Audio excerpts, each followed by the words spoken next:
On a cold spring morning, the small town of Greyhaven woke to the low hum of gulls and the salty smell of tide. At the edge of the cliff stood an old stone lighthouse, its lantern long dim and its paint peeled by weather. The townsfolk called it the Whispering Lighthouse because, on certain nights, a faint voice seemed to drift from its walls.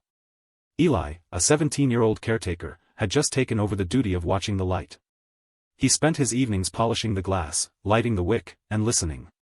On his third night, as the fog rolled in like a grey blanket, the whisper came again, a thin, rhythmic sigh that rose and fell with the wind. Eli paused, heart thudding, and turned toward the lantern room. The wood creaked, the sea roared, yet the sound was unmistakable, as if someone were speaking just behind the glass. The next evening, a storm gathered. Rain hammered the cliff, and waves crashed against the stone. Eli climbed the spiral stairs, each step echoing his resolve.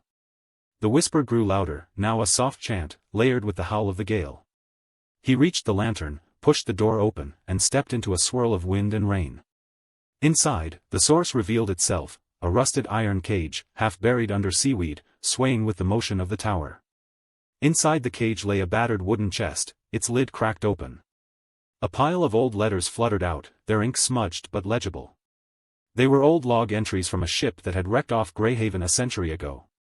The crew, stranded, had tied the letters to the lighthouse, hoping the wind would carry their story to the living.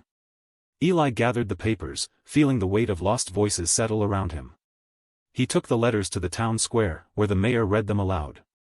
The whispers faded, replaced by the quiet applause of a community finally hearing its forgotten past. The lighthouse stood tall, its lantern now bright, no longer a holder of secrets but a beacon for truth.